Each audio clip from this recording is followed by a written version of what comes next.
Hi. How's everybody out there? Hello. I'm Kristen. I'm the library director of the Island Free Library. That is the public library on Block Island off the coast of Rhode Island. I am in yet another spot in the library today. I think I'm going to be connected here. I should be. I'm in a room with a hotspot, router, whatever those things are called these days. And, geez, 3 o'clock snuck up on me, but I think I let it sneak up on me because I knew what I was going to read today. I had reread it. I had pre-read it early this morning. So I'm ready to go. How's everybody out there doing? Everybody having an okay day today?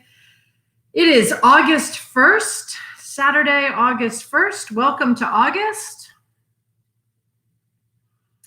Where'd July go? What's going to happen in September with schools? What's going to happen in August? Let's see, maybe for people that aren't familiar with Block Island or Rhode Island, the governor has has extended phase 3 of reopening. We have not moved to phase 4. We are in phase 3 until the end of August 29, I think was the date she set. And she's going to look at all the data. She likes to look at the governor. When I say she, the governor likes to look at the data to decide how we're moving forward. And she's looking at that data as she decides what we're doing about schools as well. So, that's happening. And so we continue to have our outdoor library program, which we just closed today and won't be open again now until Tuesday. We had a busy day. We had really rave reviews from a very good library patron of ours, someone who we admire and, have known for years in the building.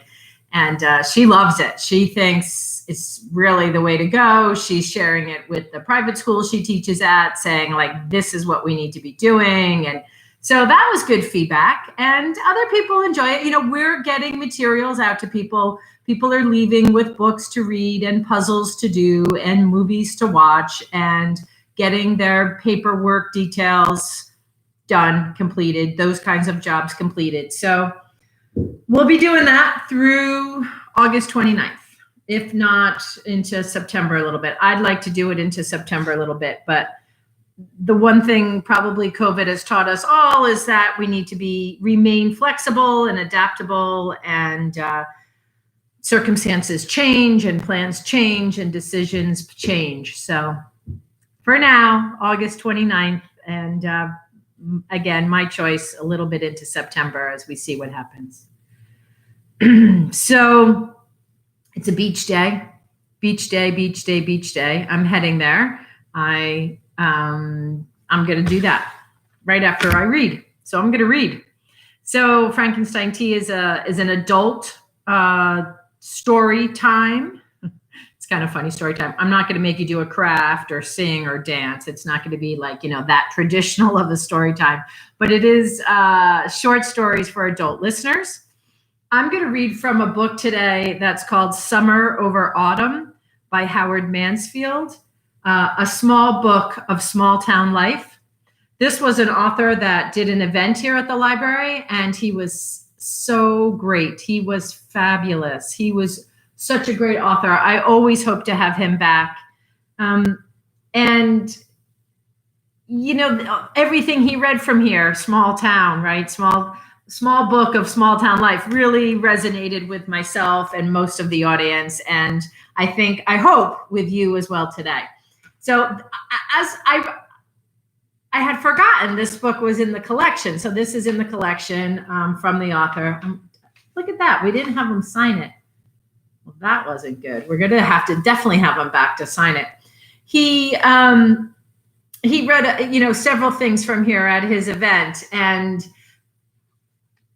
I'm going to come back to this book as summer changes to autumn. I'm saving that short story from this book for another few weeks. That talks about middle August, end of August. So I'm not going to read that on August 1st. And there's a great one in here that I love about him running for his library board chair position, or maybe not even chair. I think it's just library board. I reread that one today. That one's a great story, but I'll save that for closer to election season. But I am going to read something today. It's the first it's the first selection in this book. And yesterday I spoke about how I try not to get, I try not to do town politics on this program. But of course, maybe I do in all kinds of ways. Maybe some are more subtle than others. Perhaps this is a subtle suggestion for Block Island and others like us. So this is Howard Mansfield, Summer Over Autumn, a small book about small town life is the name of the book, by Bauhan Publishing out of Peterborough, New Hampshire in 2017. This short story, this essay, these are somewhat, this is in our nonfiction collection. This is a short essay, is Small Towns, Large Questions. On a few acres in my town, scientists are listening deep into space, sifting the static, trying to find the origin and the end of the universe. The big white dish of the radio antenna has the presence of a question mark. Just down the road from the observatory, Thornton Wilder wrote Our Town more than 75 years ago, when the universe as we knew it was a smaller place, but the questions we all ask were just as large. At the end of Act 1, Rebecca Gibbs tells her brother George how the minister addresses a letter. It said, Jane Crawford, the Crawford Farm, Grover's Corners, Sutton County, New Hampshire, United States of America, continent of North America, Western Hemisphere, the Earth, the solar system, the universe, the mind of God. That's what it said on the envelope. And the postman brought it just the same. The New England village, Grover's Corners, was nested securely in a series of ever larger spheres. In modern cosmology, the universe dances. Nothing is fixed. Time bends. The short story of our settlement here in America tells a similar story. It's a constant nervous migration. Many of the villages we praise have been on the move most of their lives.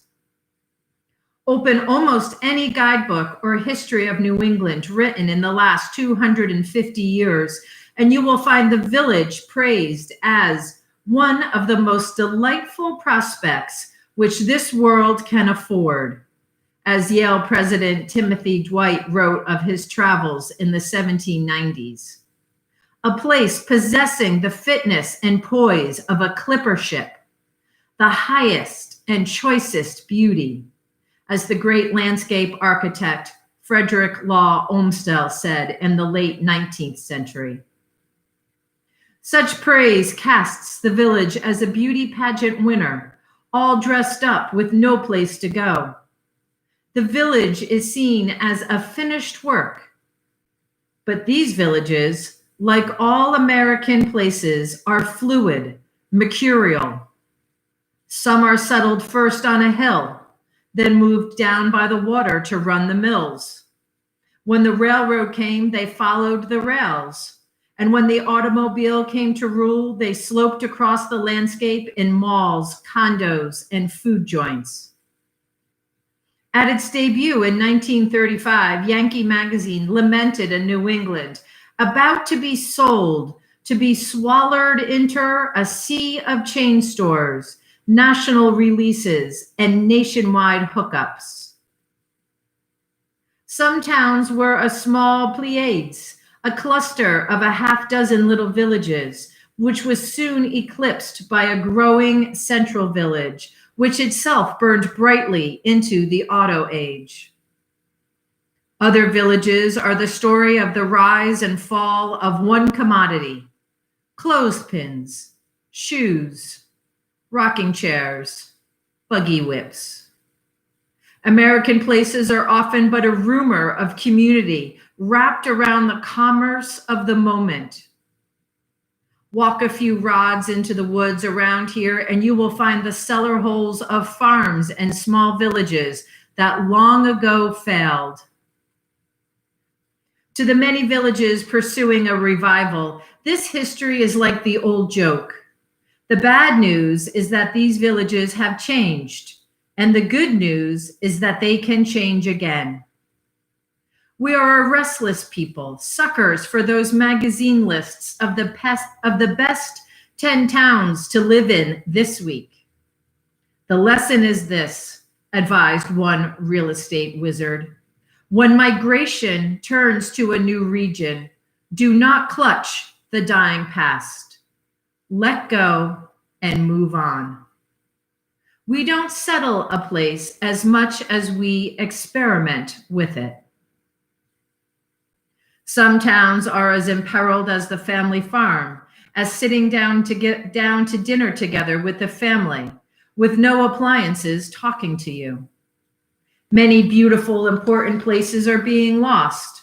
A few will be saved. In your lifetime, you have likely seen small towns crumble like sandcastles on the beach. Tremendous forces are working against small communities. These have been well documented. The car, the TV, the internet, the automatic teller machine, the entire growing electronic cocoon. We are more invisible to one another. Our inventions have atomizing effects and reinforce isolation. They celebrate individualism and starve the commons. Every public policy we have set in motion since World War II works against the town.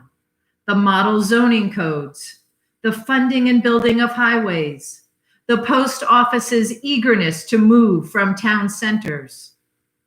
We have built a machine to create sprawl, and it is wickedly successful. We have taken our penchant for migration and magnified it 100-fold. We love our cars and our roads more than our public places.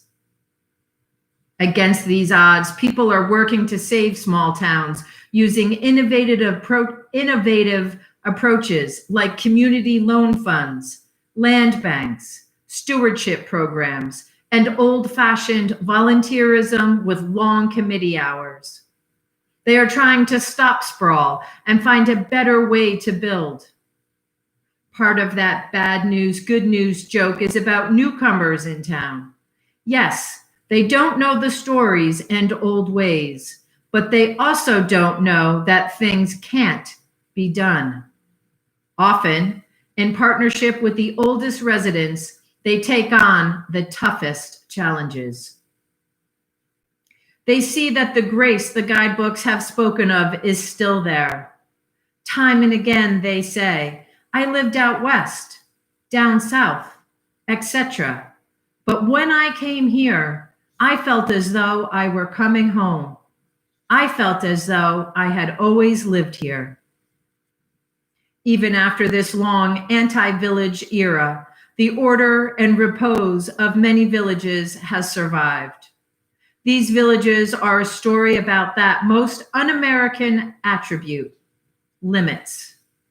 They are built of a few simple materials gathered in an ensemble about the streets and commons.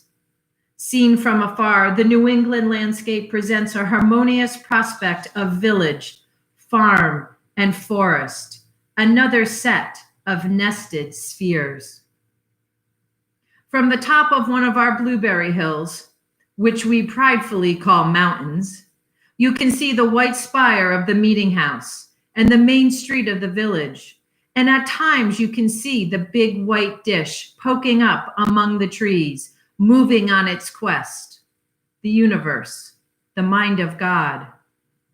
That's how we live these days, a small town riding in a universe, expanding, raising away from the first moment of time, the Big Bang to what?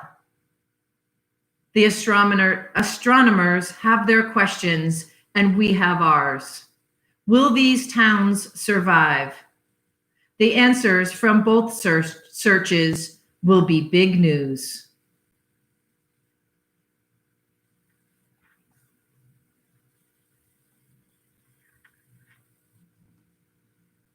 Howard Mansfield, collection of his work entitled Summer Over Autumn. That piece was called Small Town, Large Questions. Great little book, this book. He was a great event. We will have him back. All right, thanks for coming. I hope this room worked out. I feel a little echoey, but maybe that was okay. My dad will let me know later, I'm sure. You could also let me know anytime. I'll see you tomorrow. I'll be home tomorrow and reading from, as I mentioned yesterday, a new book that I bought for my son for his school year. I think it's called Consider the Lobster by David Foster Wallace. I'm going to read a selection from that. I think. I like it. I'm anxious to read it. So that could be on deck. Could be in the, what's that called? The batter box? No, that's where you bat from. On deck, right? Yeah, on deck. Could be on deck. All right, everybody. See you soon. Wear your mask, right? Block Island, the medical center says uptick in COVID cases. Not quite sure what that means, and that's okay. They're telling us to wear our masks, wash our hands, keep our social distance, and perhaps, not come to town as often as you might have in the past. So stay home if you can. All right. Peace.